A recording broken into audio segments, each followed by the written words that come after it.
To discuss the midterm elections is political analyst at Curtin University, Professor Siracusa. Good to see you, Professor. Thanks for joining us. So less than a week to go now. How is it looking for both parties? Good afternoon, Danica. Well, actually, it's looking pretty bad for the Democrats. They're sweating this election on all kinds of issues. The key here is when President Biden spoke to the American people this week, he said the election is about people who deny the democratic process and the soul of America is at stake. Actually, it's not about that. It's about inflation. It's about immigration. It's about the economy. It's about crime and homelessness. I mean, there's a whole lot of things going on that ordinary Americans are having difficulty dealing with. You know, when you go to the grocery store and your bill goes up $100 and you don't have any extra money, I mean, you got to put something aside.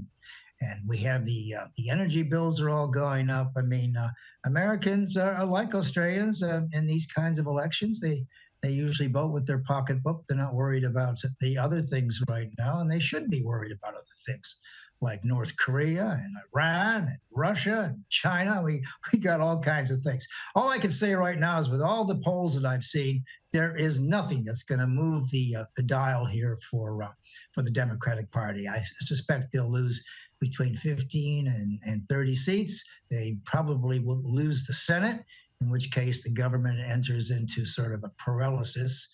And, the other night when I was watching Biden, I looked at him very closely, and he's not the same guy that won 81 million votes in 2020. It's not about cognitive disability or anything. He's just kind of lost the fire because the Democrats are behind the 8 ball, and he has no way of getting out behind that. So what does that say then about how Americans feel about Joe Biden and his leadership?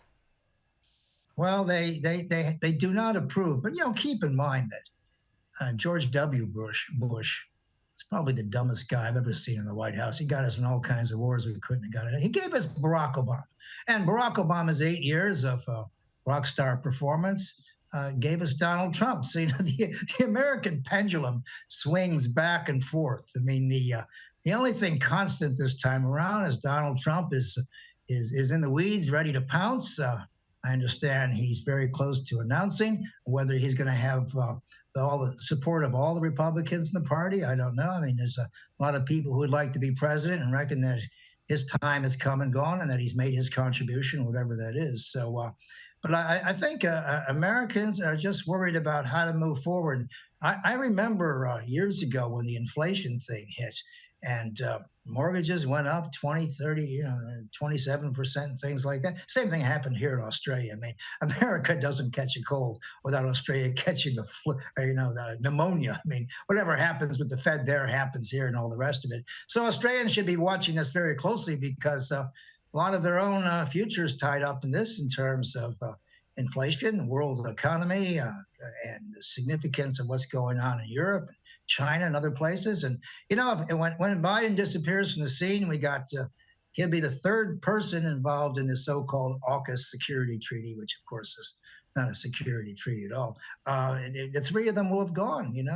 Boris Johnson may come back again one day, but Biden will be gone, and Mr. Morrison is gone. So, these things are very, very fleeting, but they have enormous impact on Australia, which I've been here many years, and I think Australians know far more about America than America knows about Australia. As you know, they're doing this ranked voting in some parts of America, and some Americans think they've invented preferential voting. I have to laugh every time I see that. They're talking about the pros and cons. It's like the other day I heard that Smarties became before M&Ms. So, you don't always win all these prestige races. No. Well, it raised an interesting point about the US-Australia relationship in the event of a Republican win in the House and the Senate.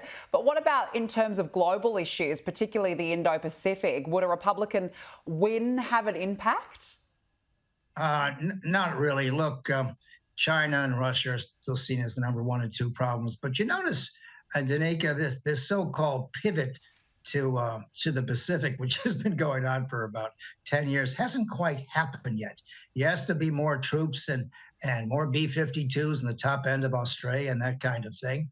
But America is going to have to deal more and more with the uh, with a great power world that is have to deal more with multilateralism.